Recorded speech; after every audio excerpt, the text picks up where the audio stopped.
12월 14일 월요일 오늘의 말씀 로마서 3장 19절에서 26절 말씀입니다. 우리가 알거니와 물은 율법이 말하는 바는 율법 아래 있는 자들에게 말하는 것이니 이는 모든 입을 막고 온 세상으로 하나님의 심판 아래 있게 하려 함이라. 그러므로 율법의 행위로 그의 앞에 의롭다 하심을 얻을 육체가 없나니 율법으로는 죄를 깨달음이니라. 이제는 율법 외에 하나님의 한 의가 나타났으니 율법과 선지자들에게 증거를 받은 것이다. 곧 예수 그리스도를 믿음으로 말미암아 모든 믿는 자에게 미치는 하나님의 의니 차별이 없느니라. 모든 사람이 죄를 범하였음에 하나님의 영광에 이르지 못하더니 그리스도 예수 안에 있는 속량으로 말미암아 하나님의 은혜로 값없이 의롭다 하심을 얻은 자 되었느니라.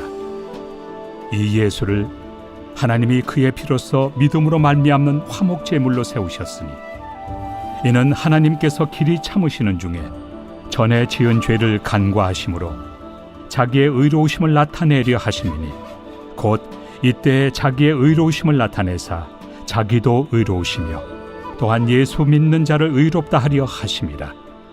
아이를 키울 때 어려운 점 중 하나는 일관성을 유지하는 것입니다. 아이가 예쁘다고 어느 때에는 사탕을 쥐어주기도 했다가 어느 때에는 이빨 썩는다면서 아이가 아무리 울면서 졸라대도 주지 않을 때도 있습니다.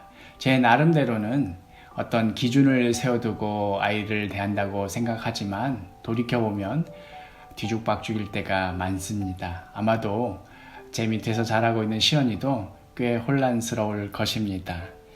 아이를 옳고 그름을 분명하게 가르치고 싶은 그런 마음, 또 한편으로는 아이가 해달라는 대로 다 해주고 싶은, 마냥 사랑해주고 싶은 그런 마음, 이 둘이 늘 충돌하곤 하는 것이지요. 옳고 그름, 즉 정의, 이 정의와 사랑은 늘 충돌하는 것일까요? 정의와 사랑을 동시에 구현하는 것, 이것은 하나님조차도 어찌할 수 없는 그런 것일까요? 하나님께서 세우신 율법을 한번 생각해 봅시다.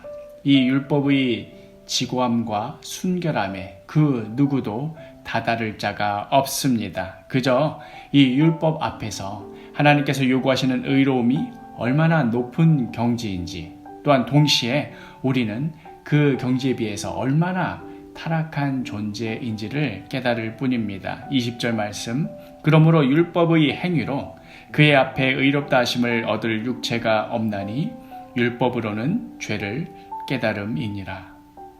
그러면 어떻게 해야 합니까? 이 율법 때문에 모두 다 죄인이 되어서 하나님 앞에 저주를 받을 수 없는 그런 자가 되고 마는데 어떻게 해야 할까? 이 율법을 버려야 하는가? 하나님께서 자신의 그 의로우심을 포기하셔야 하는가? 의로우신 하나님의 성품을 생각해 볼 때 결코 그러실 수 없습니다. 하나님께서는 불의하실 수가 없습니다.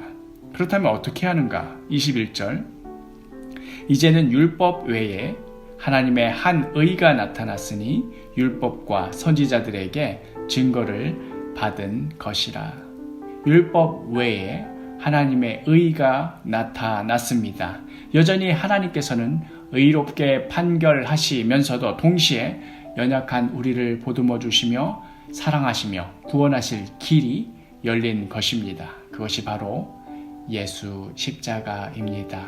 26절, 곧 이때에 자기의 의로우심을 나타내사 자기도 의로우시며 또한 예수 믿는 자를 의롭다 하려 하심이라. 그리하여 십자가 위에서 하나님의 공의와 또 하나님의 우리를 향하신 사랑이 동시에 나타나게 된 것입니다. 하나님께서 죄를 얼마나 미워하시는지, 또 동시에 우리를 얼마나 사랑하시는지를 예수님을 통해 우리 모두에게 나타내셨던 것입니다. 이것이 복음의 핵심입니다. 그래서 예수 외에는 구원이 없다고 하는 것입니다. 우리 이 아침에 짧게 한번 고백해 봅시다. 우리는 오직 예수뿐입니다. 오직 예수뿐입니다. 아멘.